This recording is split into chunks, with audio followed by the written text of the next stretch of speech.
Morning, folks. Welcome to the Joey Show. I'm Joey Avery. Boy, do we have an exciting program for you today. Our Lord and Savior, Hunty B, is back out blazing a trail. We have updates on the Epstein case. No, we're not letting it die. We're doing intrepid journalism here at the Joey Show, as we always have, as we always will, whether or not I'm outside in a field. But today, our main story that I want to start with is actually the death of journalism. No, folks, I'm not under threat.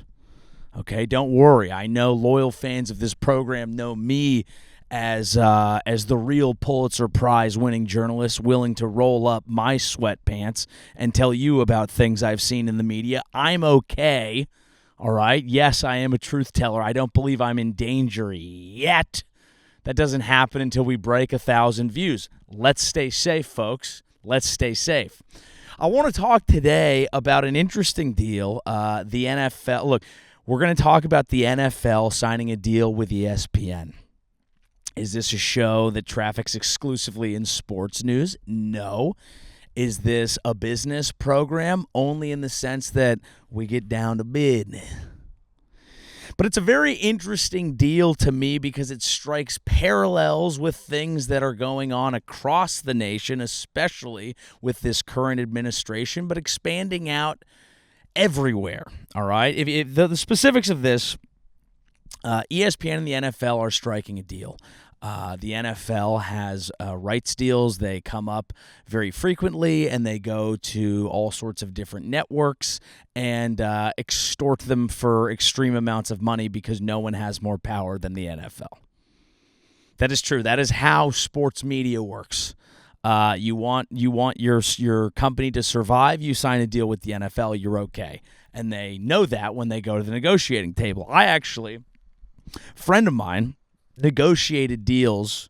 His father negotiated deals with the NFL, and he taught a negotiations course at a company that I previously worked at. And he was teaching us how you're supposed to negotiate, how you understand leverage, how you try to win in a situation. And someone said, you negotiated deals for Notre Dame, for NBC. Okay, have you negotiated with the NFL? He said, yes. And he said, how do you do that? And he said, well, it's really not much of a negotiation. The NFL walks in, they stamp they throw their nuts on the table, and they're bigger than yours. Okay, then they look at your nuts, they drive a stake through them and say, we'll take what we want. They kiss you on the cheek and they say, good night, little boy. And that's how the NFL negotiates. Now, in the case of ESPN, a fledgling, can we say they're a has-been of a company? Is that okay to say? And I know people still watch ESPN, okay? You got to watch the guy who goes cut sleeve, talk to players about how exciting everything is in their lives. You got to watch Pat McAfee sometimes. He's just there to fire the boys up. Doesn't want to be too critical, okay? But here's what happened. The NFL signed a deal. The specifics of it, they're still going through. I'm not going to take you into the weeds because you may not care. NFL Red Zone is going to go to ESPN. It will likely no longer be 7 hours of commercial-free football. They may have commercials. That's how it's going to work. There's also some deals surrounding perhaps some gambling stuff, some fantasy football, blah, blah, blah. The part of this that is interesting and that I don't think has gotten a lot of coverage is that the NFL is going to get, early reports are suggesting, some form of a stake in ownership of ESPN, a 10% sort of ordeal. There's different reasons for this. One could be that they don't get as much cash in the deal, but they get equity, which helps the owners and allows them to fuck the players, which they do. The other thing that I find interesting is that now the NFL wants to purchase and own the leader in sports journalism. Do you see how there could be a conflict of interest? Are you curious about whether they may have anything spicy to say about Commissioner Goodell or concussions or owners wanting to get stadium deals that fuck a city? Do you understand how it might be interesting to own one of the number one platforms for sports journalism distribution if you are also the biggest sport in the world? There is an incentive for propagandizing. How is this going to work? Okay, are we going to be watching NFL Red Zone and in the corner of the screen we'll have Pat McAfee doing ayahuasca with Aaron Rodgers? Is that what's now going to happen? Is the NFL is tied in with ESPN? They can circle jerk each other off, and it's this whole thing where you're promoting each other, but no one now is getting down to questions that might behoove us to know as a broader society. Am I being crazy about this? Is reporting about sports even important? Not necessarily, but it ties in with what's going on in the world a bit. Does this remind you of anyone? Yes, Donald Trump. A little bit. A little bit. What does he do? Okay, he has opened up this playbook of basically saying, I have the power now, and you need to bend the knee. This is how he got Mark Zuckerberg off his foil board. Mark Zuckerberg was supposed to be foil boarding in Hawaii. Okay, Mark Zuckerberg has stolen native land in Hawaii so that he can foil board in peace with his newly found abs and tons of sunscreen. Let him do that. I want to see the clips. Instead, we're bringing him to the inauguration to sit in a suit. Mark Zuckerberg hasn't been working on abs to wear a suit. I want to see his abs. Show me the abs, Mark. Bring them out.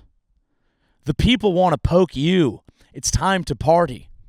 See, one thing I do complain sometimes about, yes, billionaires, they have so much power and now they're controlling institutions like journalism. Jeff Bezos owns the Post, right? The thing that gets lost in this conversation that I think we're not having enough fun with is when you take one of these patently psychotic lunatics and then give them everything they want plus free time. They do fun, weird things. They do very fun, weird things. Jeff Bezos said, send the bitches to space. That's what he said. He said, I'm going to send women to space. Okay, that hasn't happened since, what was that show? Was it I Love Lucy, where the guy goes, to the moon, Alice? That was he was ahead of his time. He was trying to send women to space. Some people think that joke is about beating women. That's not true. He was actually just ahead of his time. He wanted to be an independently successful billionaire and send pop stars to space. Allowing billionaires free reign may not be a societal good, but it's a fun case study. Sometimes you want to see a character driven to their extremes. That's what we're getting with Trump. He's a wild man. He took the Gulf of Mexico. We don't like Mexico. He renamed it the Gulf of America. The Associated Press, which puts out this like AP thing, it's basically a standards and practice for journalists across the globe to know how to like name things right. They basically were like, well, not everyone calls it the Gulf of America. You have to, we can say that the Gulf of Mexico, which is now referred to in some places of the Gulf, they just kind of did like a normal thing. And then Trump freaked out and was like, you're banned from the White House press room. Now, I don't want to get all fucking Aaron Sorkin on your ass, okay? I know that our country is not the West Wing, where a bunch of really brilliant people from Harvard walk around battling each other in wits to determine who is the brightest and most competent, brilliant, and patriotic American of them all, who jerks off to the Constitution at night. Who wouldn't? Thick pages. I know that's not how it's always been. I understand that presidents often use and stretch their power. But Trump's just going absolutely apeshit at this point. I mean, and I know gerrymandering has existed, but now he's going to Texas saying, add 5 seats, doesn't matter in the census, just draw them. I want it. Run it up. Run it up. Okay? He is the Steph Curry of politics. He said, hey, let's just shoot threes. Let's go for the why are we playing by the rules?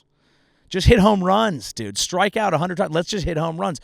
Why are we even pretending to play by the rules? Let's be nasty. And that's what I see happening across society. I'm not saying that's what the NFL is doing. Look, they're negotiating a deal. They got the best deal. You go with the best deal. We love a good deal. It's the art of the deal. I get it. But I do see a trend where power is getting more and more concentrated based on the stage of capitalism we're in. Not to critique our system, I'm not world-class minor league second baseman that we've discussed, Zoran Mamdani. I'm not doing that. But it is fair to understand where we're at. Okay, me personally, I'm out sitting in front of trees. Isn't that nice? It's very nice. I'm going to cut them down and turn them into paper and become a magnate. Old money, yellow journalism. It's when they let the Asians write. That's actually not what it is. But I do have this concern that we're getting to a place, okay, where what you have is people who have become billionaires based on the equity system that we live in our society, which means power is concentrated into very few people. They're able to buy institutions, okay, journalistic institutions, whatever institution they want, buy and control the free flow of information, being encouraged and now sidling up together with a president who doesn't give a flying fuck about anything other than whether or not you've sucked his cock recently. And I see it all happening at once. Okay? And the NFL got me thinking down that path. I'm not saying we have proof of that. But why would you own something that is going to write critically about you without saying, "Sup, fuck boy? Hey, come get your girl. Come get your girl. She had bad things to say about me, Roger Goodell, the leader of this bitch." Why would you not watch what Trump is doing and go, "Oh yeah, that's interesting. Why don't we just exert our leverage on everyone and fucking own your ass?" Everyone is encouraged to do it. I'm worried there's this and of course there's a million other examples of Trump doing this. But I worry that as we keep going on, have you seen this graph? I'm going to put this graph up. If you're just listening, you'll understand it because you will have seen it before. This is the graph of all the food companies in the U.S. And when you walk into it, I would call it the illusion of choice. When you walk down a grocery aisle and it's like, ooh, do I want Cocoa Puff? Do I want Twix? That was actually me saying Trix, because I was staying in the cereal, but Twix is unfortunately also, this is how many brand options we believe we have. You can have Trix or Twix. It could be a real problem if you have a speech impediment and you want breakfast. People keep bringing you a candy bar, 2 candy bars. Now you have diabetes. You see how easy it is to get off track in this country? It's horrifying. It's a wonder any of us still have feet. Footloose was actually a movie about the diabetes epidemic ravaging America in 5 years.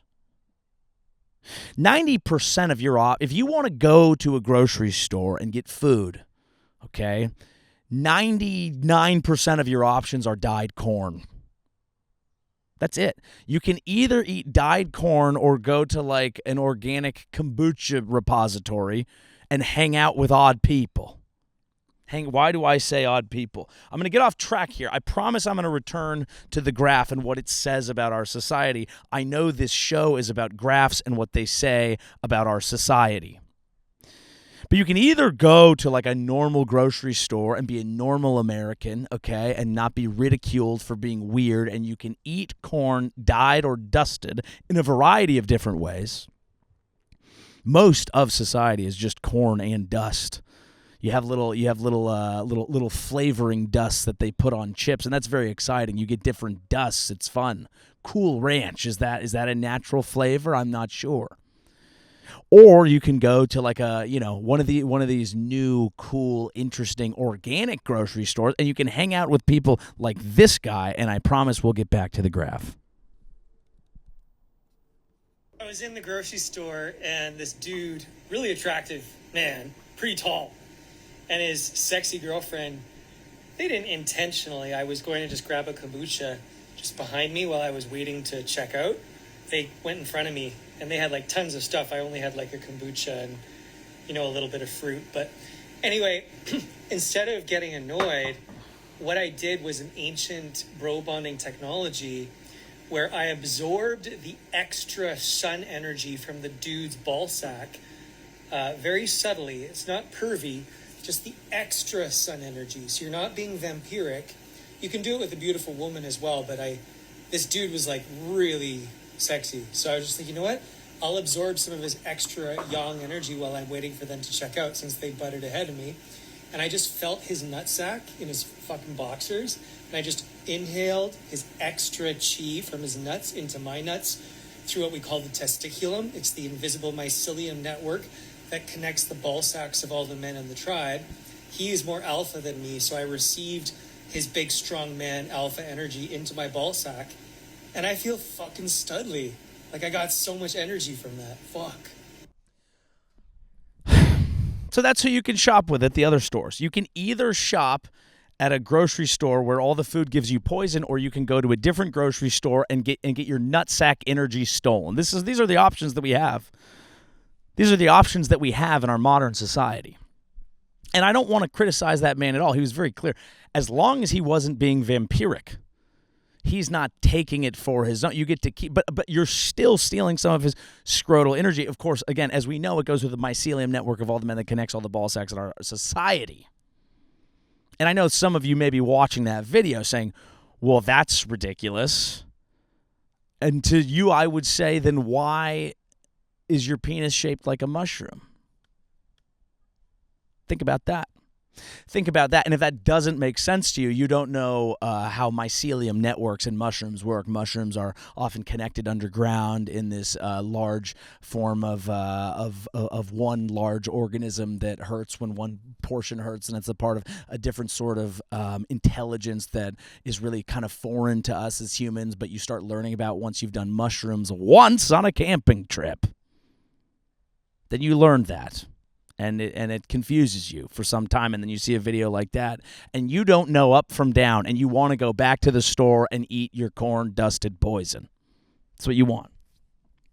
So this is kind of the what we're going towards as a society, this illusion of choice. Now you look at this graph, okay, and what it is it's all the brands. It's all the brands. Oh, my God, Quaker, Sara Lee. Oh, my God, Crunch. Oh, my God, Snickers. Oh, all these things. And it's 10 companies. It's 10 companies, and they're all connected, and they can exert power on one another. And this is the society that we create when the only way it feels like to actually make any real money, when it gets harder and harder to buy a house and you feel like the only chance you have to make real money is through some sort of acquisition of equity because no one's really paying enough for you to live like a great life just on like a normal salary. So you're like, fuck, I need to get some equity, or I need to start a company, and then I need to sell that company, and that'll be barely enough for me to buy a house. So then you start a company and your company's good, and then you sell it immediately because everything is just about selling ownership over and over again. And then the people who can buy stuff are people who are like legacy, rich people who have just had money forever or exploded through having one of the companies that got lucky and also had talent. And then next thing you know, you're fucking foil boarding in Hawaii and wondering why you still need to go suck the president's dick. These are some light concerns that I have with our direction. Is it going to be okay? I'm sure it'll be fine. But everything, as we know, is a game of power and incentives, and once society starts breaking down a little bit, okay, by people who stress test it constantly, like the president, who will fire people for simple acts of disloyalty, whether or not they're related to job performance, you start seeing stuff break down a little bit, and you realize, oh, it's a dog-eat-dog world out there. Daddy gonna get mine. Daddy gonna get mine.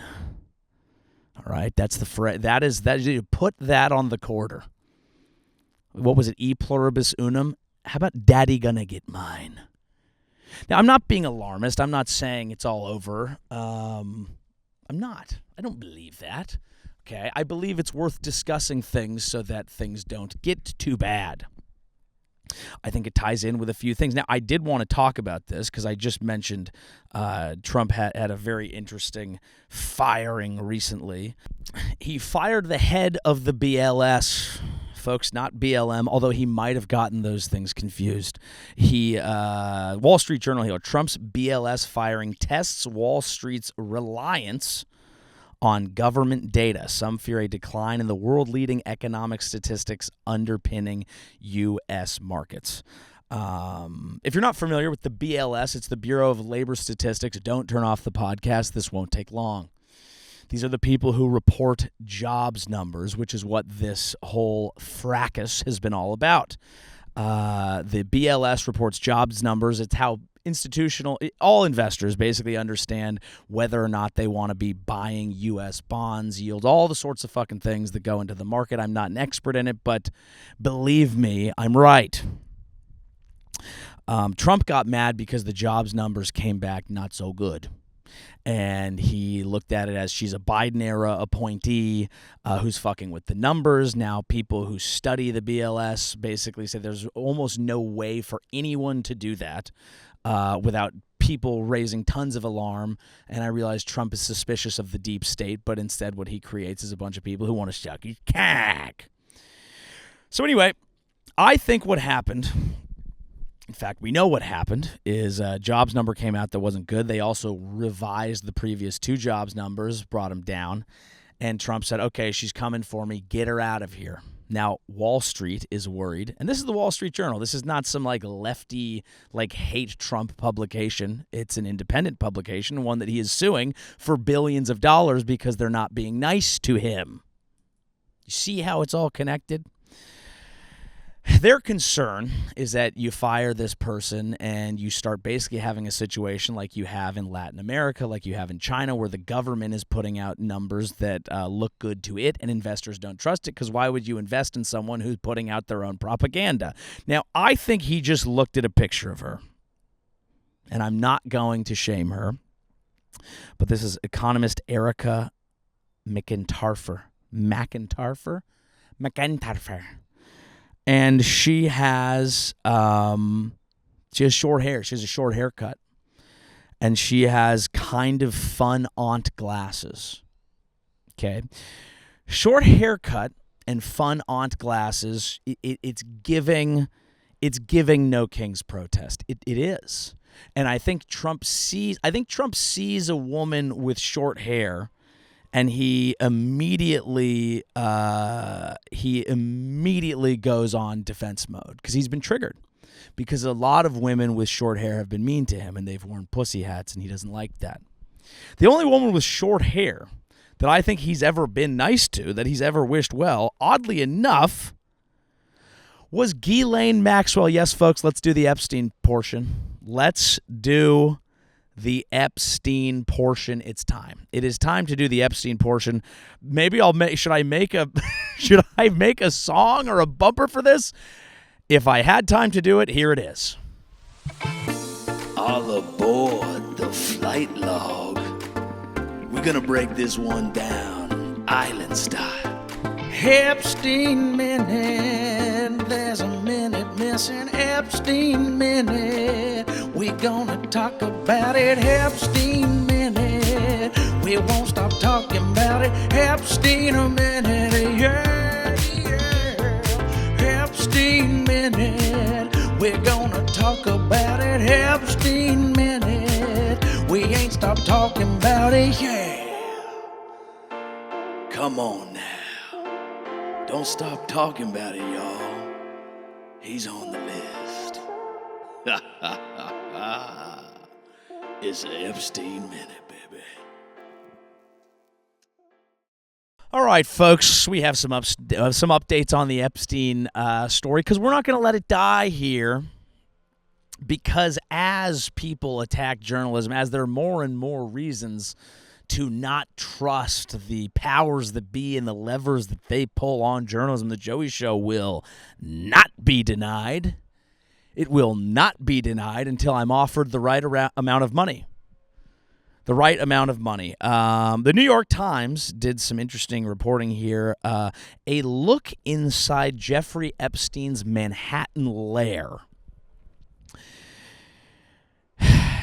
Now, I have mixed feelings about this coming out of the gate because, to get to the point of deviant success where people call your dwelling a lair is an accomplishment, and one that I would understand being proud of, frankly. if I was Mr. Epstein, which I draw no comparison to, which I draw and accept no comparison to. Zero comparisons at all. None. Okay? I have a couple of famous friends, come on. But no. A look inside Jeffrey Epstein's Manhattan lair. In his 7-story townhouse, the sex offender hosted the elite, displayed photos with presidents, and showcased a first edition of Lolita, according to previously unreported photos and letters. Now, out of the gate here, first edition of Lolita is a diabolical move. If you don't know what Lolita is, it is a famous book. It is a piece of literature, and it is one that is often lauded as a good piece of literature because literature is not about making a point. It's about exploring the lives of a character, but this character fucked a little girl. First edition seems like a large amount of money to pay for that. Why would you be so odd? One of the things that I don't understand about this is why you would be so obvious about it.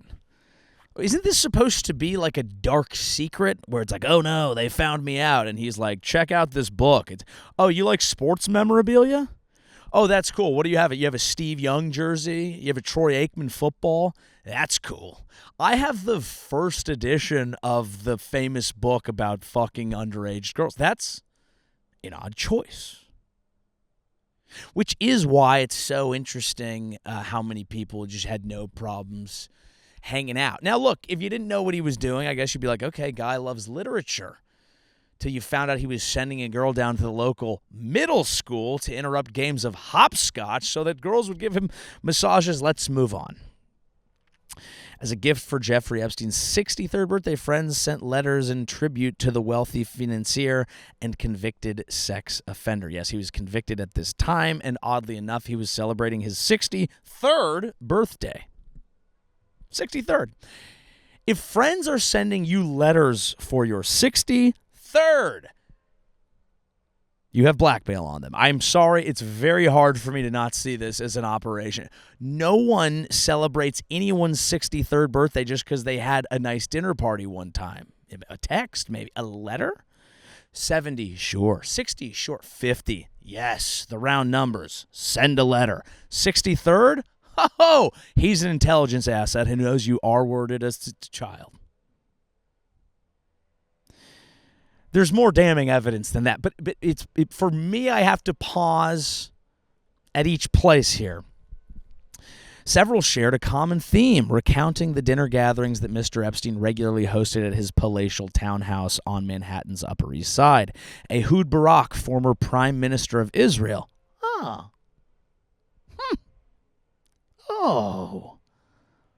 Oh, the Prime Minister. And his wife noted the great diversity of guests. You even had a black trans woman. No, I didn't say that. There is no limit to your curiosity, they wrote in their message, which was compiled with others in 2016. You are like a closed book to many of them, but you know everything about everyone. Well, that's interesting. For the Prime Minister of Israel to know about the guy. Well, that's interesting. The media mogul Mortimer Zuckerman. Now, we'll pause on this. That is a great name for a media mogul. That's how I want my media moguls to be named. Mortimer, yes. Is he evil? His name is Mortimer. Also, yes. Is that a Jewish stereotype I just did? Let's look it up because I'll retract it. Is Mortimer a Jewish name? Mortimer, Jew name. Question mark? While the name Mortimer is of French origin, not Hebrew or Yiddish, it has been used by some Jewish families. Okay, so not anti-Semitic. Isn't that good? Isn't it nice how we're doing that? You got to be clear about this. Because people are using anti-Semitism in an interesting way to make it so that you can't talk about certain things. Mortimer is a French name. Can I hate the French? I'd love to. I will. Have a cigarette. The media mogul suggested ingredients for a meal that would reflect the culture of the mansion. A simple salad and whatever else would enhance Jeffrey's sexual performance. Do your male friends speak about you this way? Do you have any male friends in your life that are like, yes, make sure my dog is horned up at the dinner party? What's going on here? Guys, I'm I'm like 45 words in to this New York Times article. I'm frankly rather confused and befuddled by the behavior here.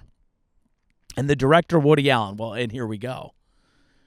A man who married his kind of stepdaughter. A man who completed gold medal in the Pornhub Olympics married his stepdaughter. Is it disgusting? Yes. Is it in a lot of people's browser histories? Also, yes. How do we reconcile those things? Separate the art from the artist. And the artist shouldn't be doing what's in your Pornhub search. Does that make sense? Is that fair? I know it's a relatively complex issue. We don't have time to do Woody Allen right now. And some of his films remain good. It's okay. We can say it here, guys. We can hold two thoughts in our minds at once here at the Joey Show. The director described how the young dinners reminded him of Dracula's castle. Oh, that's fun. Yeah, that's where I want to go to dinner, where someone I assume is going to suck blood out of my neck.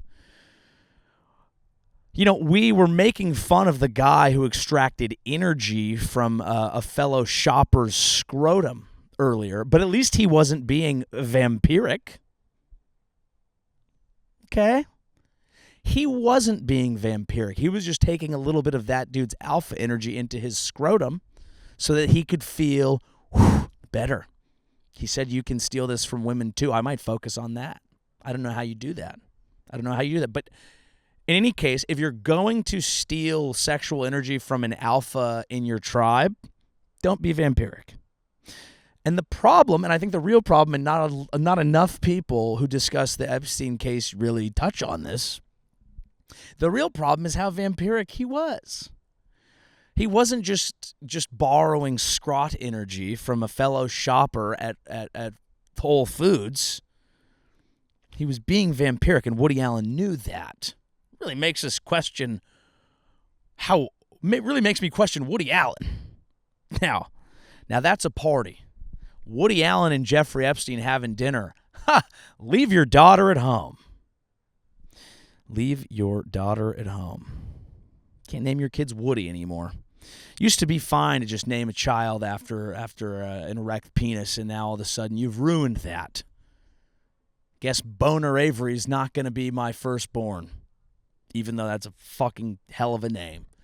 Boner Avery, hitting third. That's a power hitter, folks. That's not a 9-batter. Boner Avery's hitting third. Boner Avery. Scrot. There's a lot of fun. Now, you can't do them. You don't do them because Woody Allen ruined it. Okay? Peen.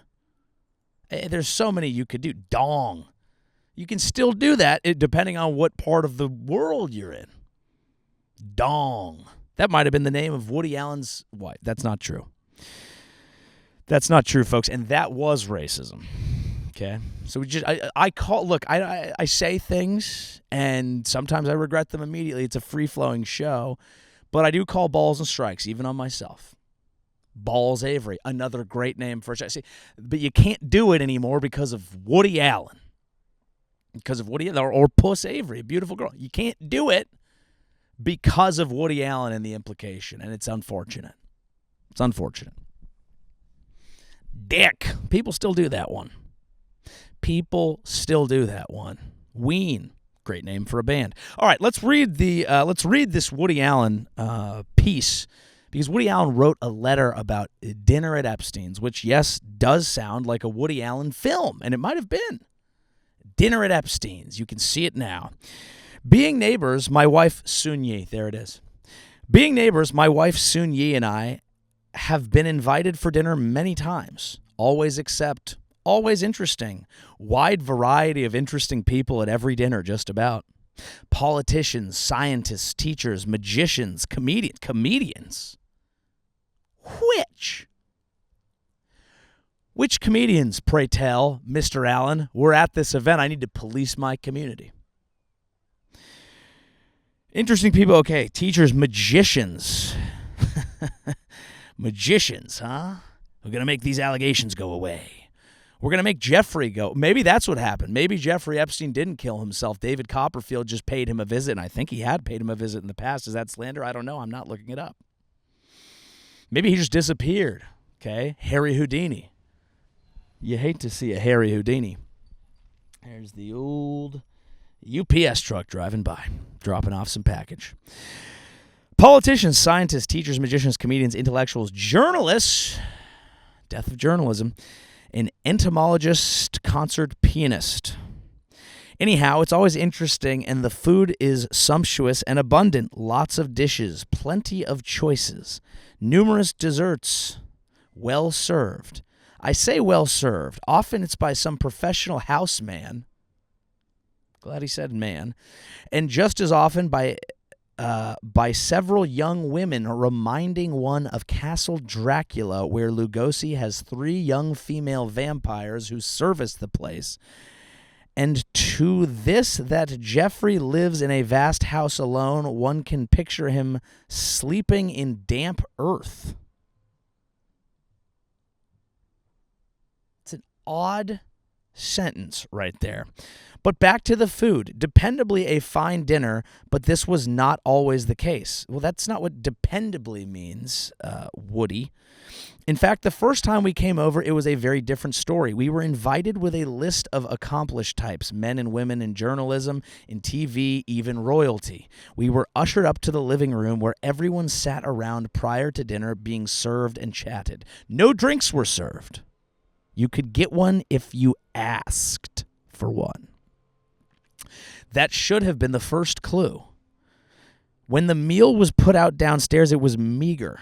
So meager, my wife, this is poorly written, Woody. So meager, my wife, the one sitting next to her, kept mumbling, "Is this it? Is this all we're getting? After I leave, I may have to go to a restaurant."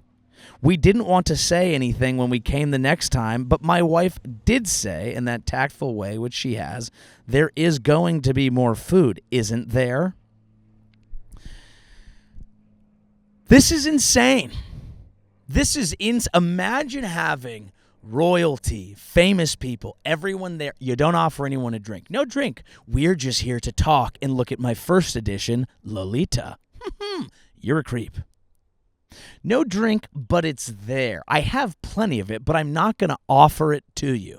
Intelligence asset. I will serve you food, my esteemed guest, but not enough. This is wild, disgusting, appalling, self-serving, bizarre behavior. What does it all mean? It's symbolism. There's something in there. You can have a drink only if you ask. You cannot eat the amount of food you want. And now, and this should not be the thing that offends me the most, but now Woody Allen's wife goes back and goes, "You're going to have more food this time." She's right, but I would be mortified. We're guests here. Okay? Hey, Sun Yi. Whoa. We're guests. There's a prince over there in that room. You can't see. The door's closed. He's with a 12-year-old being filmed by a foreign intelligence agency. But don't ask our host for more food. It's embarrassing. Let them host. We'll complain about it at home. That's how I roll. You let them. I don't like complaining to waiters or people. If it's unbecoming. You will not get what you will want. You will get what they give you accidentally and like it and be mad later. Is it a good way to live? Probably not. Under her badgering, the situation gradually improved, and subsequent dinners offered buckets of Chinese food, ordered from a local restaurant and placed out on a buffet where one could get in line and help oneself. It all seemed odd for a man of substance who entertained many illustrious guests often. Under continued badgering by my wife, arrangements were made for food to be cooked at home. And so now she's upset, and I don't mean Sun Yi to be the problem here. She's a victim in many senses, one of which is of a bad party. Now she badgers him every time. She said, "Hey, I said bring me more food," and he ordered Chinese food, and was that racism? I would say yes. Okay, Sun Yi, I know what you want. Here's some duck. That's crazy. What if she wanted Italian food? You don't know Sun Yi and what type of noodles she wants. She's just trying to have some chow fun. Now she goes, you've ordered the Chinese food. Fine. Thank you. Enjoy the Chinese food. Mwah. Chef's kiss. Now she's going, you going to cook the food at the home? Who are you making cook it? The young women here, Soon, you're a victim yourself. You need to stand up for these women, not send them back to the kitchen. Hey, this is insane.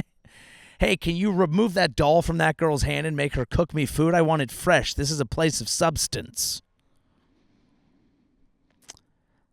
Not the main course and then the appetizer, but the other way around, in that she bullied him into putting a few flowers in the middle of the table to make it look mildly warm and inviting. What a creep he is. This took time and a number of corrections, but his meals have been tweaked and into some sense of normal civil dining. The large phone and computer at his right hand does take some of the relaxed home cooking atmosphere out of it, but one can't have everything, not at Castle Dracula. This guy's just got a computer. Just got his webcam on, just filming everyone. Hold on, I got to send this to the CIA or Mossad or MI6 or whatever. I was connected to many. I need this computer. I've got work to do. I just have famous people over who I'm not serving food to, but I have work to do. Thank you, Soon Yi, for all the touches that made this feel like a home. Sometimes, shockingly enough, it does take a woman of age to put some nice touches out. Well, this is the creepiest shit I've ever heard. This man was an absolute creep. And a lot of people were hanging out after he was convicted of being a sex offender. Now, I want to make this point first. Before the conviction, I would have gone to the weird parties. I'm a sucker for a great guest list, and he had great guest lists. They have photos in this article. Who's in them? Oh, okay, both Clintons. Oh, some Ghislaine. Oh, the Pope. Well, they have something in common.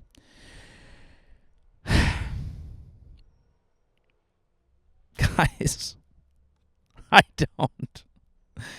Mick Jagger, Fidel Castro. I mean, he touched them all, and yes, pun intended. Richard Branson, Larry Summers. Oh, boy, Oberto, Donald, Melania. I mean, why would you? So, as we know, Trump is in the list, and he doesn't want his name out there. And so he's not going to let it come out. Now, does that mean that he did something horrendous? We don't know. Everyone's in the list. The list is like Epstein, to me, in addition to being likely some form of intelligence asset and a potential black stain on our country, if everything they're saying is true. He's kind of the quintessential 90s figure in a lot of ways. It's very Mambo number 5. I got Jessica, ahead of a Bubba, Burrito. And it was a time when a lot of dudes would get together and do a lot of bad things, and it was just kind of how it was. And the reason that we know about it is because it butted up against a time where people found out about things. And in earlier decades, all of this happened, but it was harder to find out about things because you would just say, I'm going to work. You stay here. You work in the kitchen, and then yes, I mentioned that objective journalism is under threat from, of course, the NFL, of course, Donald Trump.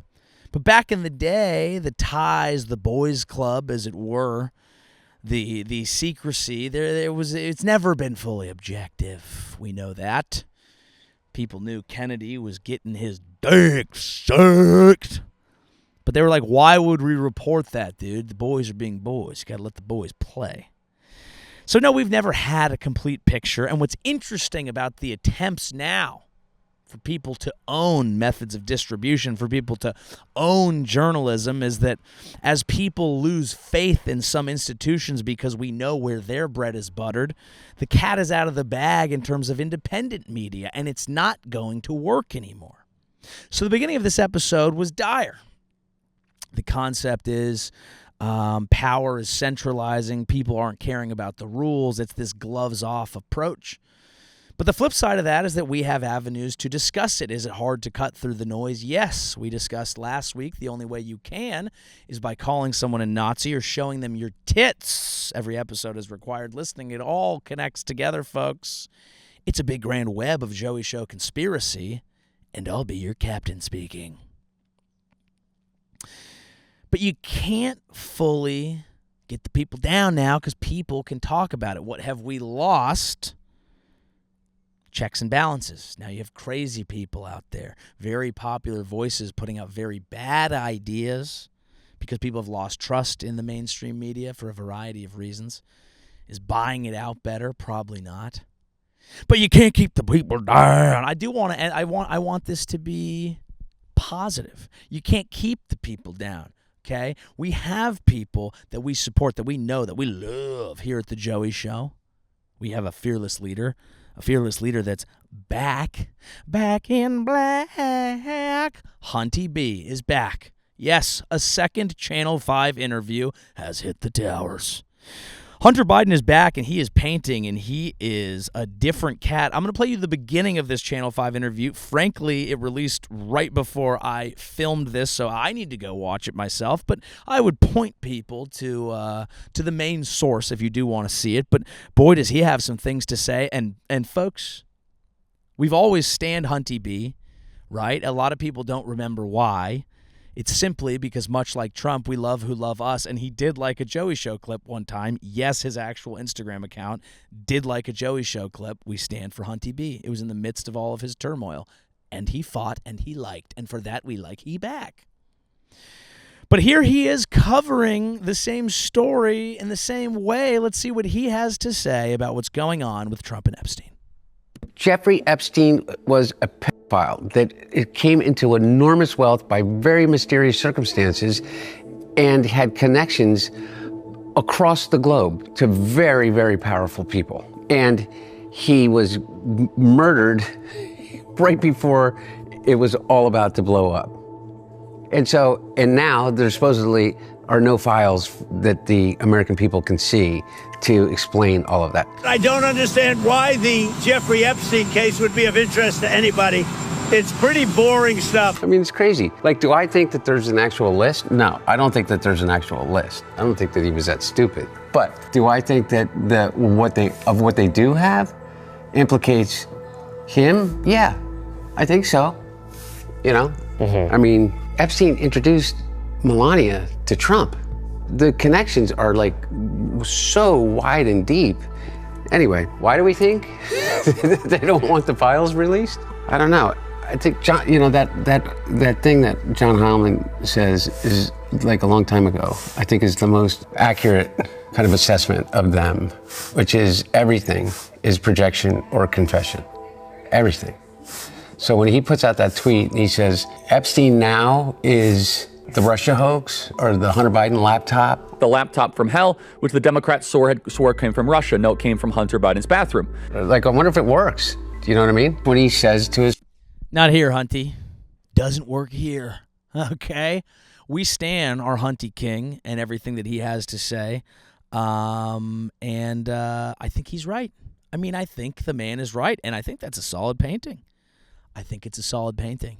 Now, I've been very skeptical of what people paid for Hunter's paintings because I do believe corruption cuts both ways.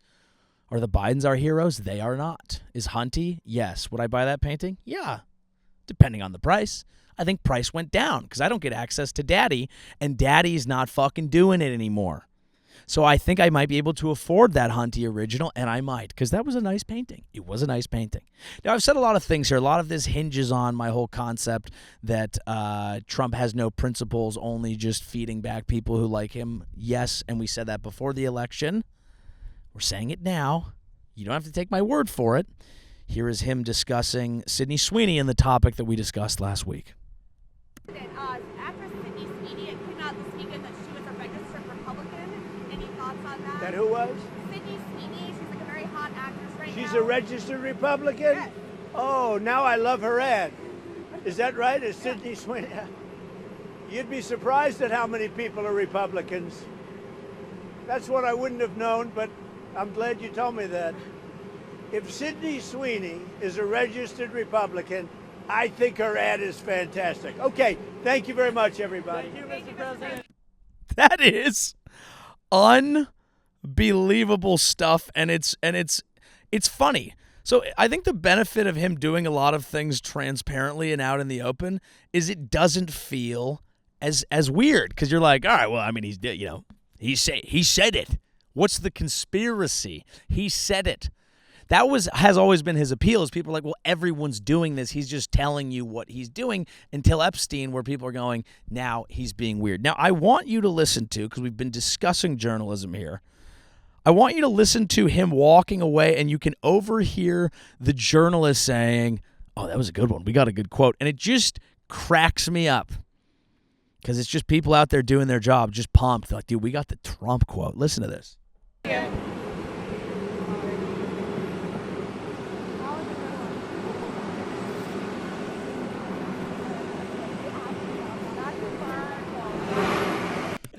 That was a good one. That's a fire quote.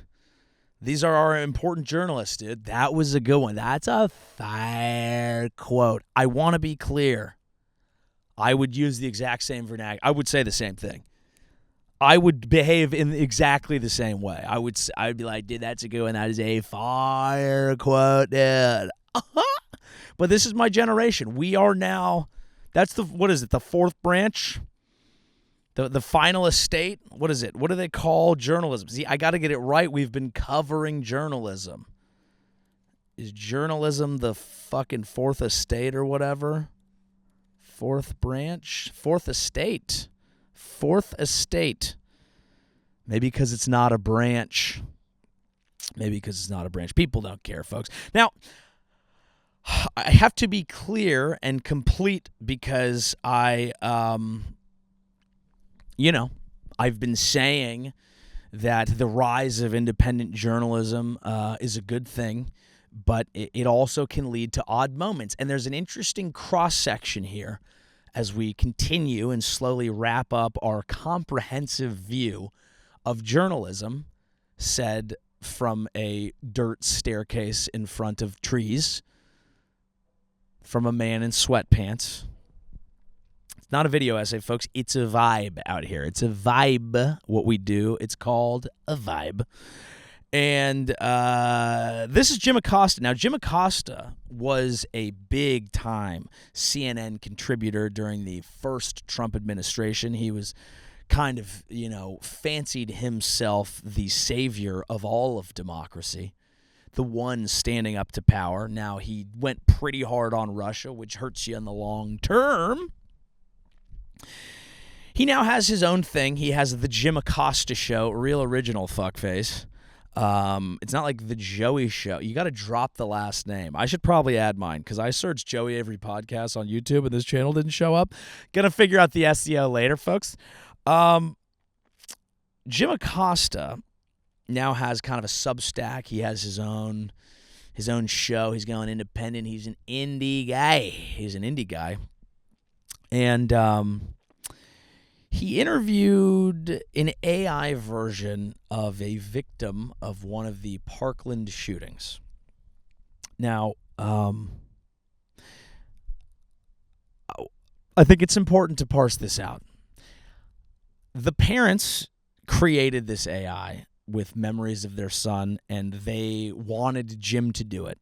And I think the parents are beautifully within their right to do whatever they want to do that helps them grieve and feel any sort of anything even remotely positive about the tragedy that has happened to them. I support them doing whatever.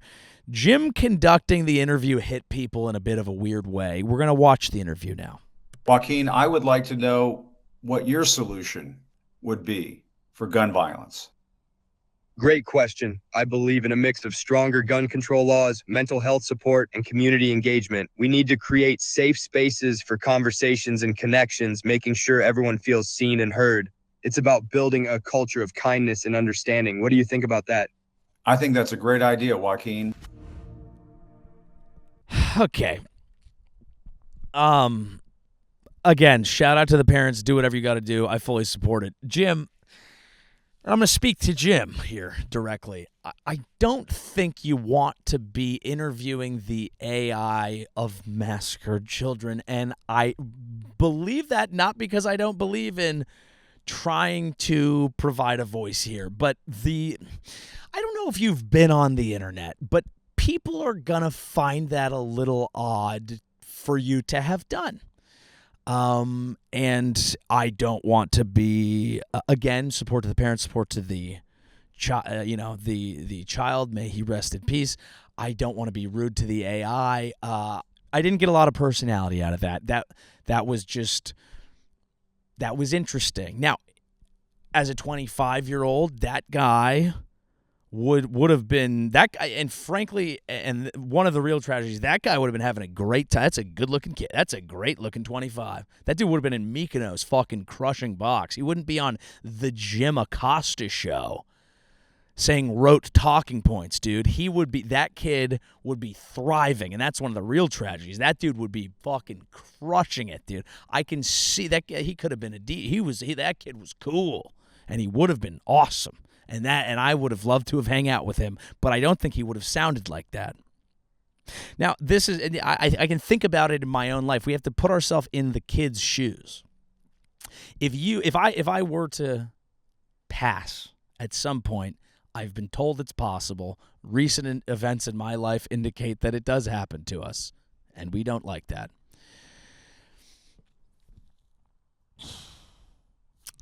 If I were to pass, okay, I may have enough content out there to build a relatively decent AI. I don't want you to do it. I'm putting that out there right now, okay, because he ain't got it like me, dude. You don't know what I would say. You don't know. I don't know what I'm going to say. I'm sitting in this chair. No one knows what I'm going to say next. Bitch, tits, fuck. See what I mean?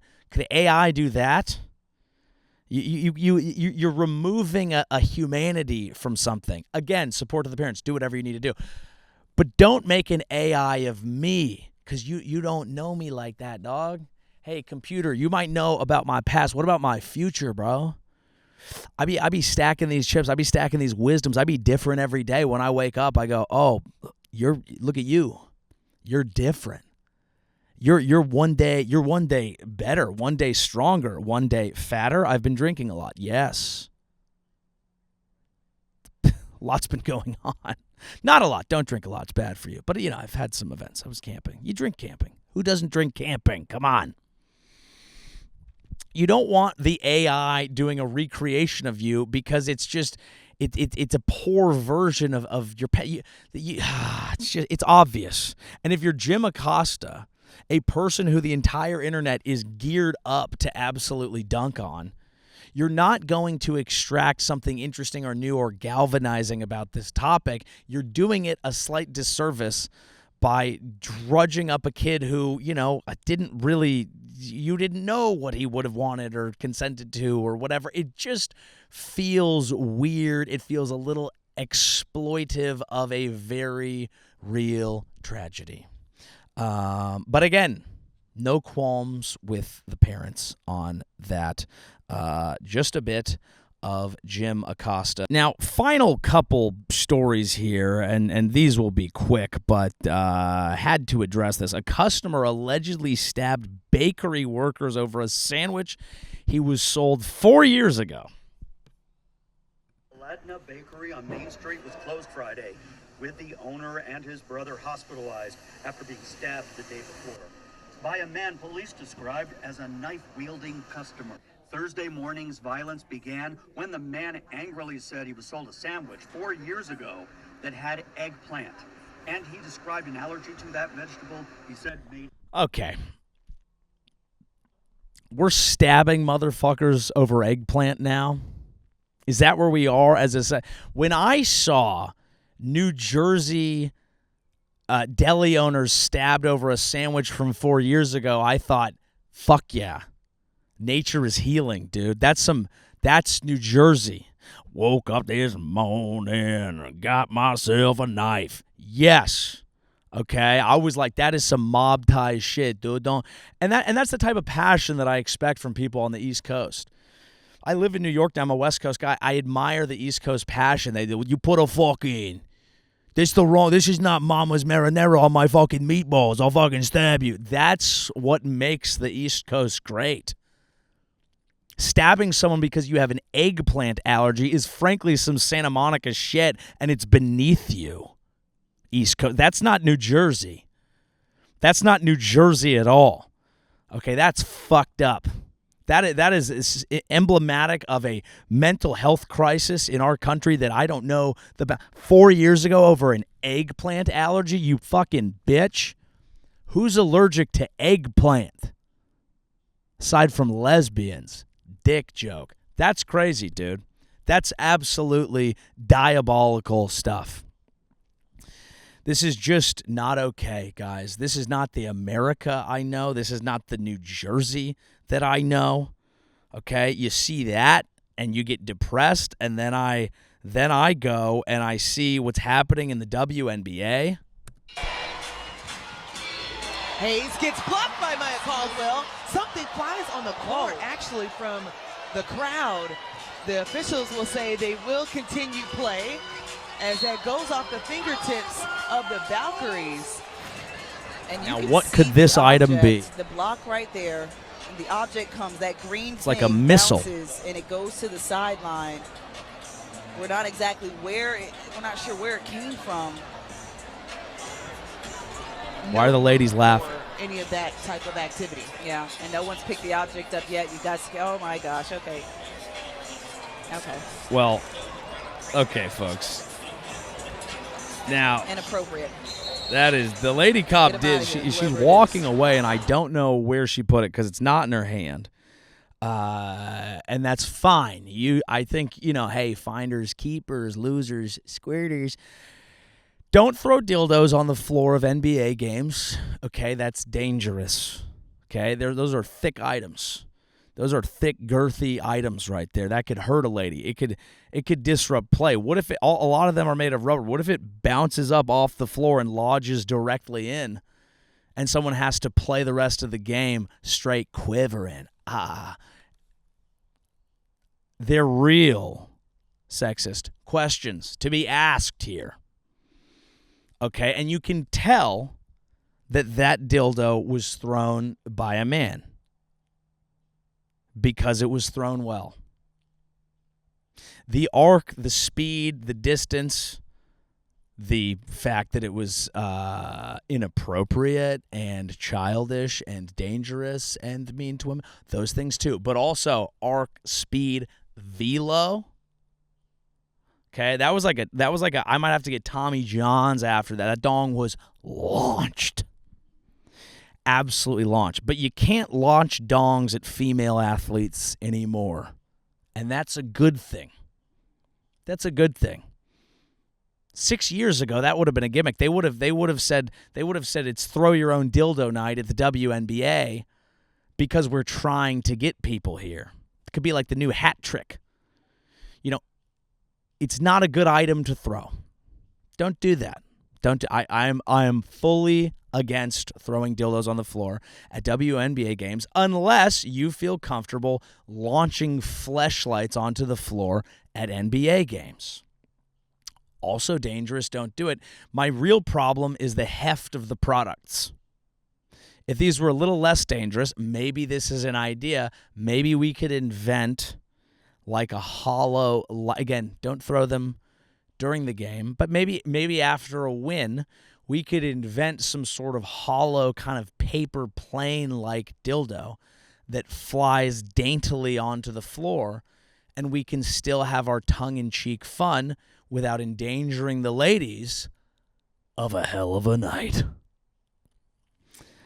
Clean it up out there, folks. Clean it up.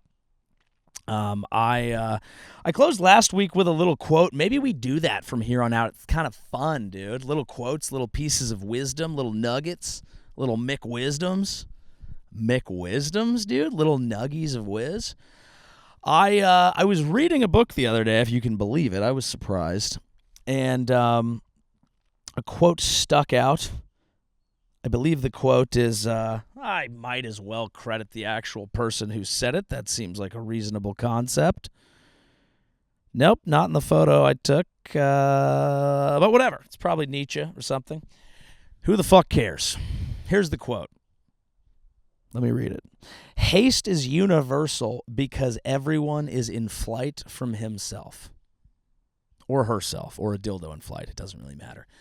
That one stuck with me because I often find myself, as I'm trying to get things done in a world where my email inbox never goes to zero. I never don't have hundreds of unresponded to DMs or comments even on this show, which sometimes I'll see and I want to respond to, but then I'm like, no, I need to actually like write the next show or work on a clip or whatever, blah, blah, blah. I see all of it and I love you and I will respond to more of it, and thank you so much. But I realize I get into this busy bee little fucking attitude where I'm just like, I got so busy. I'm so busy right now. Just been having things. Just busy, just grinding, which is true because every day I'm trying to build towards something that I am not yet, which is why AI could never. But the concept that there is subconsciously a little part of that is, running from a moment of silence because it might bring up a sadness or it might bring up a question or it might bring up a lack of certitude in the direction that you're going, I thought was fair. I don't feel like that's true currently in my day-to-day life, but we don't always know what the fuck we're doing or why, and so I thought it was a nice quote to kind of check in, reevaluate, and wonder about. Glad I took the time to read the book. So maybe there's an idea for you today. Take a little bit of forced peace and maybe think about some big picture stuff and maybe wonder if the things that you're doing that you're so busy about are actually that important or if they're actually serving you. And if they are, get back to work, bitch. You're being fucking lazy. And if not, change something up. We all won. Ladies and gentlemen, we are all part of the tribe. I think that's a Jewish thing. That's not what I mean, Mortimer. What I mean, ladies and gentlemen, is that we are all part of the tribe of people whose ball sacks are connected through the mycelium network. We are all one. Feel free to borrow from someone else at the store. Are you feeling down? Are you feeling worried about the state of the world? Maybe you just need a little more scrot energy from an alpha. Maybe that's what this show has been all along. Maybe what I'm doing is sharing my scrotal energy with all of you as the alpha that I am. And for that, ladies and gentlemen, you're very welcome. This has been The Joey Show. I'm Joey Avery. Check me out on tour, joeyavery.com/live. Hey, go follow the old Instagram. Like every post you see. Fucking algorithms keeping a brother down. Thank you guys really for supporting the show. Please share it with a friend if you like it. Comment for the algo. Let's get these numbies up. Someone, whoever it was who commented on Reddit, I appreciate you, and was like, let's get these numbers up so that we can get to a Patreon and you can get more content. Folks, I would love to get there. These episodes take me a while to plan and execute. So, until it's enough that I really can devote 2 full days a week to it, there won't be a Patreon because it would be for roughly $10, which would be 10 more than this show makes. But that doesn't matter, folks, because it's here. We're here for love. We're here for scrotal energy. We're here for connection. But if you want more people in the scrotum tribe of the mycelium network, go ahead and share it with them. They'll be alarmed greatly, I would imagine. Thanks so much. I'll see you next week. Thank God I have a podcast.